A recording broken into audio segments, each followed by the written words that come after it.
is the morning of day 6, and it is still raining. Yesterday it rained all day. Our plans for fishing were scotched because of the wind. Not because of the rain, but because the little breaks in the rain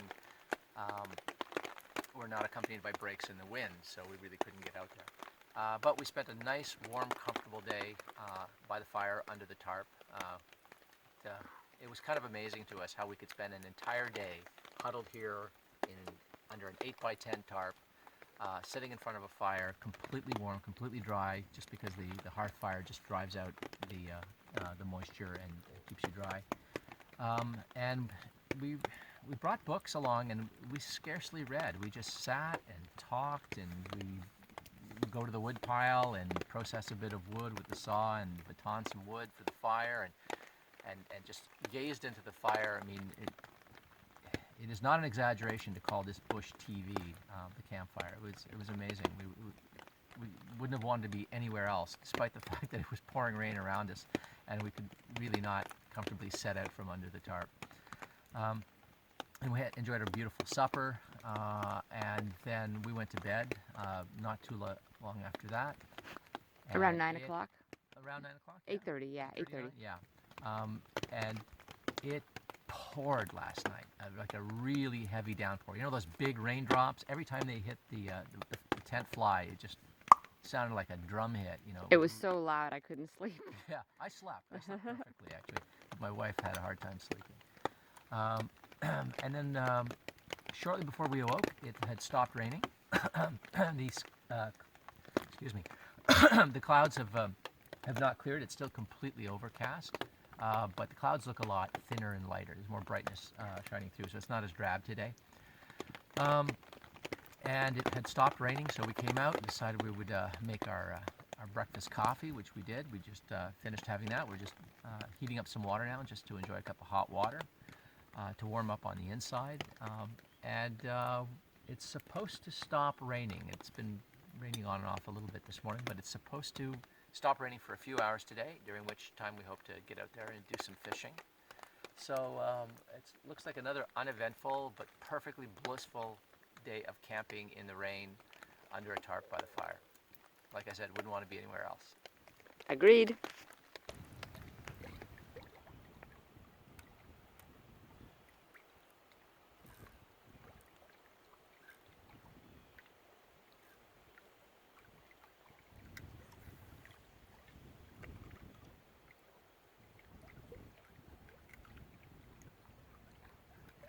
Got one. Fish on. Wow, first cast. I guess those lures are good. Oh, you might have thrown it. Nope, still on it.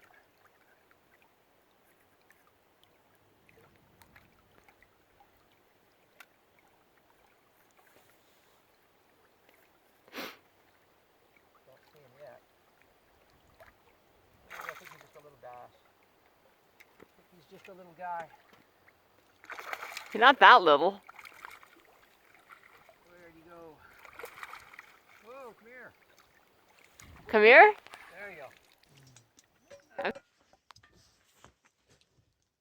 So we had some luck.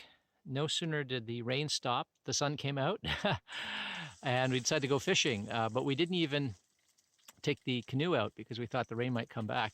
So I just grabbed the fishing line, and I was fishing from the shore, and within a couple of minutes I landed one. It was a little on the small side, a little bass, so released that one. Had 2 other bites, and then moved to a different location and caught this fella in here who's frying right now, another little bass. And what did you do? How did you season him? Oh, just salt and ghee in the pan. Okay, so salt on the fish, and then ghee, which is clarified butter. So if you don't know what ghee is, it's clarified butter. You can make it yourself. You can also buy it in the Indian cuisine section of your grocery store. So you're just frying that directly in a frying pan on the hot coals? Yes, and the reason why we take ghee and not butter is because ghee is good at room temperature forever. It will not go rancid. Right, okay. So it's great on a camping trip. Right, Like and butter, it's semi-solid, right? Yeah, semi. Yeah. Yeah. in hot temperatures it gets a little runny, but the rest of the time it remains quite solid. So really a perfect Yeah. substitute for butter when you're camping. Oh, I look don't at use that. it. We don't use any batter because we're on a ketogenic diet, but I love it just like this. So. Right. So But there you go. 2 boneless, skinless fillets. 15 minutes out of the water. That is what we call fresh fish. And a happy girl. Bon appetit. Thank you. So we've had a little mishap here. What you're looking at is a bag of dehydrated eggs. This is a great dehydrated scrambled egg product by Thrive Life. Yeah. Strongly recommended. But unfortunately, the Ziploc bag that we put it in must have had a leak or something like that. And it got wet because the dry bags we've been using, that's one up here, has sprung a leak or something, or has allowed water to penetrate in while it was hanging from a tree at night. So we're drying it over the fire. And the other dry bag, just like it, was also soaked, although we've taken everything out and dried the bag out and dried the contents. But as a result, we have some dehydrated food here that is Not so dehydrated. not quite so dehydrated right now. So we're making use of that in tonight's supper so as not to waste anything. But yeah, these dry bags, we've had these for about, I don't know, 15 years or so, and they are giving up. The sealed... They've totally given up. Yeah, they're sort of giving up. They've totally given up on us. Fortunately, we're not expecting any more rain. The forecast for today was supposed to be much worse, much rainier, chances of thunderstorms, and it looks like we are avoiding all of that. So lucky us.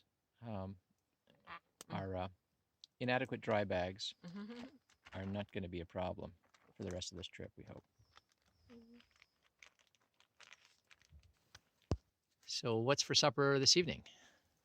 Actually, I'm just about to cook it. So I'm preparing a cold bed.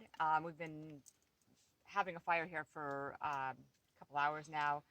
This area is really hot, and this cold bed will be perfect for cooking an omelet or scrambled eggs that I'm making. Don't want the fire to be too flamey, or the eggs will not be soft and tender. So yeah, this is a great product. This comes from Thrive, and it's a scrambled egg product. And there it is. It's all rehydrated already. This is 8 eggs worth. The Thrive eggs are very small, so you need a fair bit. Martin and I are both small people, and we might have a 5-egg omelet at home, but for the Thrive eggs we need 8 eggs. And it's not a cheap product. It's actually very expensive, but it's amazing. It's better than any other egg product, any other camping egg product we've ever had before. They do 2 yolks to 1 egg white, and whatever procedure they have for making it, it's spectacularly delicious and tastes just like fresh eggs. And so what I do first is I fry up some summer sausage, and then once they're a little bit browned, I add the egg to it, and then after that's cooked, I add a big pile of cheddar cheese. And this is a perfectly ketogenic meal. It's high fat. There's a lot of fat in the summer sausage. There's a lot of fat in the egg and the cheese. And you can even add a little extra ghee to it to make it even fattier. It's very, very satisfying dinner and completely delicious. What about seasonings? Do you season it with anything or salt No, it? the summer sausage has all the seasoning you need. The cheese, it's just, it doesn't need anything. Awesome. If I added salt, it would be too salty. So the right now the summer sausage is just, the pan of summer sausage is just resting on the hardwood coals, and it's completely flat, completely stable, and not too high a heat. Smells good already. So I've taken the summer sausage out of the pan. It's all browned up, and I'm about to add the egg.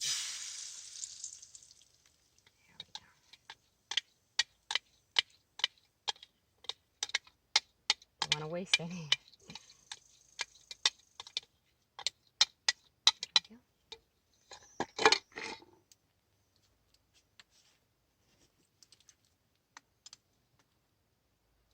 So then it just cooks like scrambled eggs? Just like scrambled eggs, yeah. Awesome. On a gentle heat. You can see it's already already cooking. The eggs are starting to firm up. And there's a real advantage to cooking this way directly over coals, as opposed to using a grill. If you use a grill balanced over top of a few rocks, it's really hard to get the grill flat and level. And so your eggs end up pooling in one side of the pan, and one part of the pan is hotter than the other. If you can find a flattish rock, it doesn't have to be perfectly flat, and doesn't have to be perfectly level, and you make a fire on that rock, and then you spread the coals around, you can more easily set a pan flat and level as we have here. And if you're not cooking over a flame, but you're cooking directly over coals, the pan doesn't get a hot spot where the flame is licking some part of the pan, right? It's a nice uniform heat. So whatever it is you're cooking, be it fried eggs or scrambled eggs or pancakes, they'll cook nicely and evenly. They won't stick. They won't blacken or brown where you don't want them to. It's a nice, slow, level, flat, controlled heat. So now you're just adding the browned and cooked summer sausage to the scrambled eggs. Yes. And the cheese almost immediately after. So you don't cook the eggs completely because they're going to continue to cook while you're mixing those other things, right? Yeah, in fact, I'm probably going to take the eggs off this in a minute because it's hot enough. Okay, so you're not adding the cheese to the frying pan. You're going to sprinkle the cheese after, or? No, I'm going to add it to the frying pan. Okay. There we go. It's done.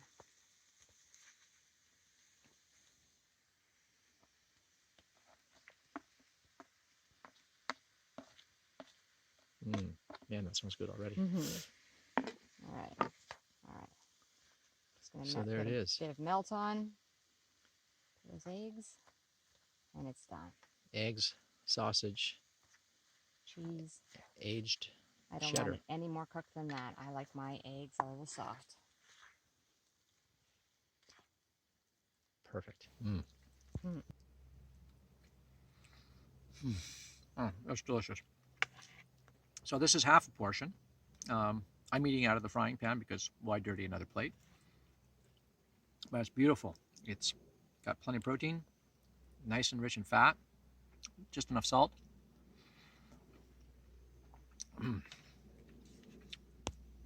This will take us a long way. In fact, this will take us until supper tomorrow. Nice, low carb, high fat supper.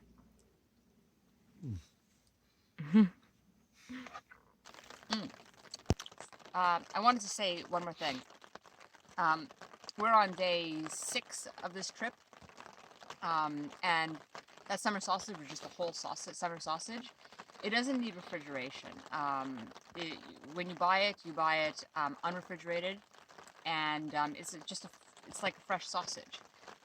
You can cook it for weeks. You can have it for weeks in the bush without any refrigeration, and it's perfectly fine. And people might not know this, but it's the same thing with a lot of cheeses. That cheese I used, I've had this block of aged cheddar cheese in a plastic bag this whole trip, and nothing bad happens to it. It doesn't go moldy. It doesn't go off. The worst thing that happens to it is in the heat, some of the oils get released from it into the bag. But it's exactly the same taste, and not bad in any way after 6 days, and even 9 days, and even 11 days. We've never had a block of cheese go moldy on us in the bush on any of the length trips we've taken. We've taken trips that have been 11 days long. So if you want to cook with fresh cheese, there's not a problem. You don't have to worry about it. You don't have to only bring prepackaged string cheese into the bush with you. You can experiment with any of the harder, fattier cheeses, and they work well, like cheddar or Gouda. They work fine. That is the most welcome sound of the morning. Coffee being made. It is the morning of day 7. Yeah. Day 7. I'm really losing track here. It's the morning of day 7 of a 9-day canoe trip. Ooh, loons. First time we've heard them this trip. And last night was great. We slept 11 hours. last night. I guess we were pretty tired. And it rained intermittently overnight. Yesterday was a nice day. We got a nice break in the middle of the day from the rain. We went out fishing. We got some sun on us, but then it started raining again in the afternoon and the evening. But today is glorious. It is beautiful and sunny, clear skies. It's windless. So we are packing up some gear for a day trip. We're taking the canoe. We are going back into Boundary Lake. So we're leaving Wolf Lake, portaging into Boundary Lake to finish exploring it, because that's such a big lake. We just were not able to explore all of it the other day when we were on it. So we're going to finish exploring it, hoping to find another site that we can camp on at some future date, or a suitable bush site. We found one last time. We'll see if we can find more today. We also want to do a bit of fishing, so we're going to bring the fishing tackle along with us and troll on the way back, and hopefully catch something on the way back for another fish dinner for my wife. And then come back and spend a nice lazy evening in camp. Maybe do a little swimming, since the temperatures are quite mild and the sun is out. Yeah, that's it. Nice, lazy, easy base camp camping day on Wolf Lake.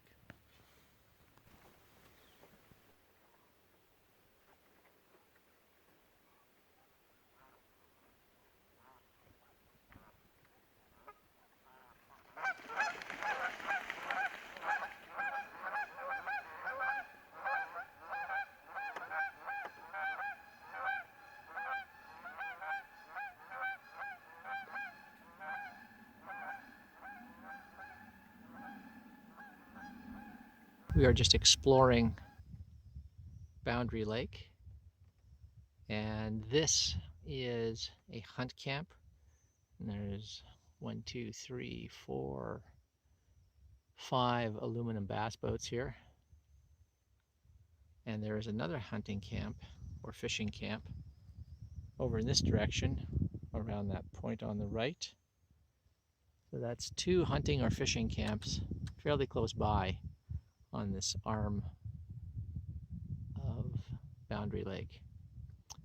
So this makes this lake a lot less appealing to camp on. Although it's beautiful in the summer, especially on weekends, there's going to be people who've flown in here and probably making a lot of noise. I don't know that it's the best place for a quiet, out-of-the-way camp. Whereas on Wolf, there was really no sign of anybody. It is a beautiful lake, though. Oh, and we now know why it's called Boundary. A few minutes ago, down another arm of the lake, we found a tiny island, and there was a big piece of lumber, a big square-cut timber mounted vertically in a rock cairn, and it had some carvings on it, R5 and something else that was no longer legible. So it's some kind of district or municipal boundary marker, and that's why this is called Boundary Lake. So we're just slowly making our way back now. At some point we'll dip our line in the water and see if we can pull up a fish.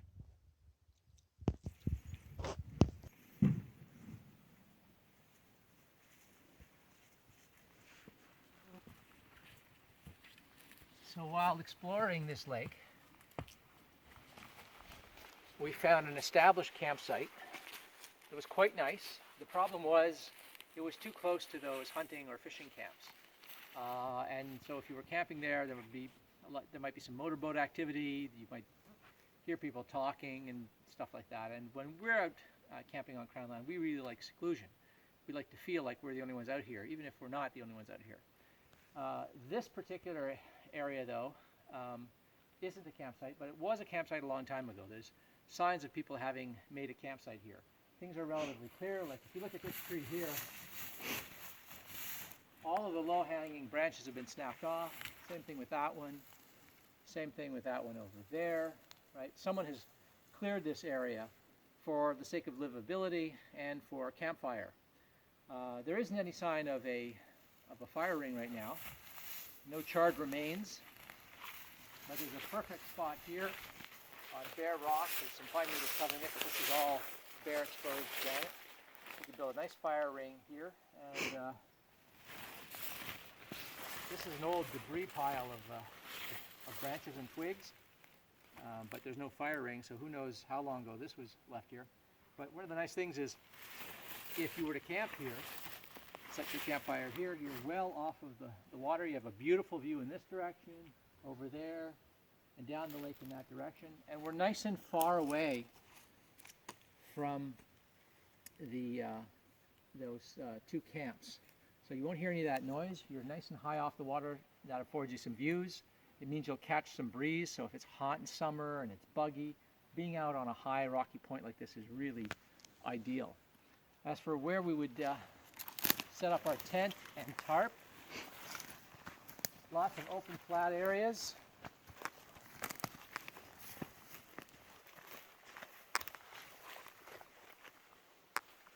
This is nice and high. It's a local high spot. It's flat. It's level. There are no widow makers around, which is great. And then just beyond over there, big open area surrounded by trees, reasonably flat. Lots of opportunities for stringing guy lines for tarps and such. And I always like to have my tarp fairly close to my tent so that it's not a big trek back and forth at night and in the morning. And I like a big open area where possible to set up a tarp, to let air go through if it's buggy and if it's hot. And also you want some views. You don't want to be too enclosed. But there's just enough tree cover all around that in high wind conditions you're somewhat nestled in. You've got something to break those blasts of wind when they come through in windy weather. So this is an ideal bush site. It's an old campsite, long since abandoned, has no sign of it being used in decades, but we could make good use of it, and it's in a better location. So if we come back here, very good chance we will establish a bush site right here, and should be nice and cozy. No sooner had we left this campsite, the clouds began to gather, and instead of fishing, we decided to make a beeline right back for our campsite in the hopes that we could enjoy a swim.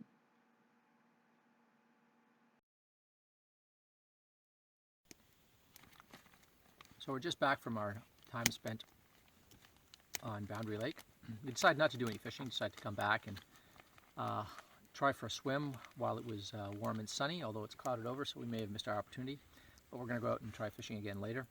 I started feeling a little peckish, a little hungry. So I thought, how about a snack? We got tons and tons of pemmican. Way too much pemmican did we bring. But I thought I would show you what it looks like. This is what it looks like.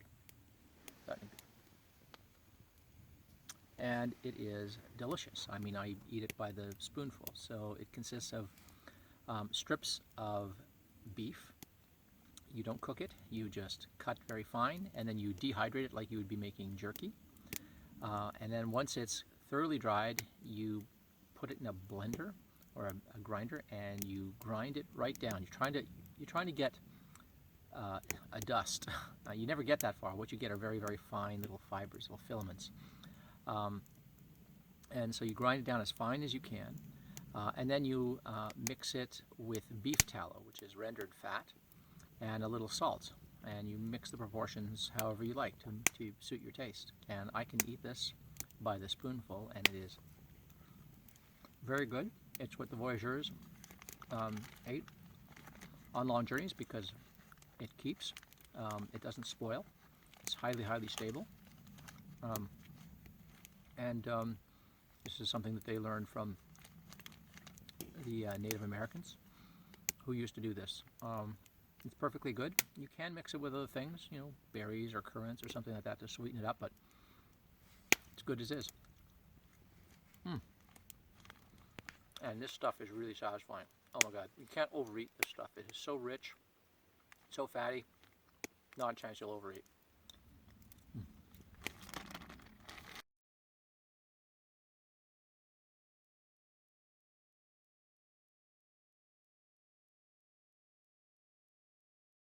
I thought I should say something about the fishing gear that I like to bring on our canoe trips.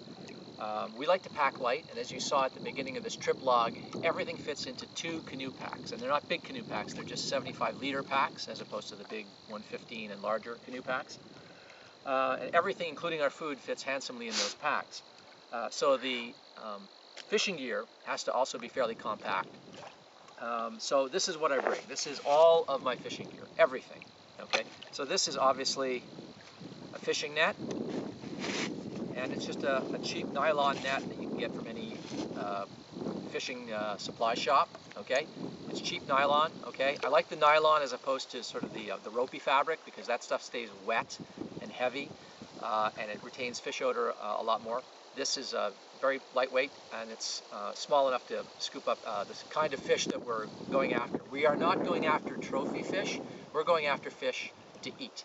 Okay, so we need something like this, because the thing that will cost you the most fish is when you're trying to land them into the canoe or land them on the shore, not having a net. So this is a must. You always bring that. The rest of my fishing gear is just in this little bag that I sewed up. So there is my reel, of course, and a bit of line, not tons. My fishing rod is a takedown rod. It's not a telescoping one, although that would work as well. This is a 5-piece takedown rod. Okay, and I use a takedown rod that comes in pieces like this because I don't, and this is a full-length rod when it's all together. The reason I like a takedown rod is because I don't like my rod strapped into my canoe on portages. They rattle, they make noise, they can come loose. This is easier to carry around this way. It's also suitable for backpacking this way. Next is a filleting knife. I could just use my regular neck knife that I always carry, but for filleting, a filleting knife is better. It's got a very flexible blade. This is a very, very cheap Rapala filleting knife. It has a little sharpener in there, which is kind of handy. Okay, so this is very, very inexpensive, lightweight plastic for filleting the fish. The other reason I don't use this knife is this is on my person all the time. I don't want it to be stinking of fish odor. Okay. Another tool that I like to bring is pliers. Pliers or my Leatherman multi-tool. Okay, so this has multiple functions, okay? And this is if I need to disgorge a hook or a lure from deep inside the mouth or throat of a fish. So this is a must-have as well. Next are some lures, of course. So we don't fish with live bait. Earthworms, believe it or not, are not indigenous to this part of Ontario. So it's not a good practice to bring them with you. A lot of provincial parks don't let you bring earthworms or live bait. Even on Crown land, you don't want to introduce non-native fish species or earthworms. So we use jigs with plastics, worms, just traditional crankbaits and lures, MEPs. Not a lot of fish hooks because we're not using live bait, so it's almost entirely lures, and a couple of swivels. We don't use leaders because we're not really going for big fish, so we just use swivels, and that just prevents tangling of the line.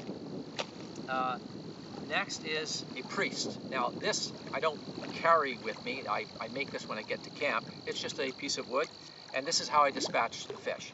Clunk on the head. Okay, we don't carry a stringer or anything like that. We don't string live fish around. We don't have a live well to keep fish. Right, if we catch a fish and it's in season and it's the right size, it's a keeper. Right away we dispatch it. Okay, I have a plastic bag here. Okay, that is used to hold the fish after I've dispatched it, and just to contain some of the odor. When we get back to shore after fishing, we need to clean the fish. I don't like to clean the fish on my shore, or certainly not under my tarp in my camp. That releases too much fish odor that can attract critters, especially bears. So typically what we'll do is we'll go to a far shore or an island or something like that, make sure that we're downwind from our camp if possible. I'll find a big flat rock or something like that, and I will fillet the fish on that. Then I'll put the fillets in some Ziploc bags, okay, and we'll bring them back to camp that way. The rock that I used to fillet the fish, that gets dumped in the water to help reduce the scent plume, and then the carcass, the skin of the fish gets tossed out into the lake for some lucky turtle to eat. And that, I believe, is it. That's the entirety of our fishing kit. I hope you found that helpful. The joys of being windbound. It's wonderful. Couldn't spend a better day.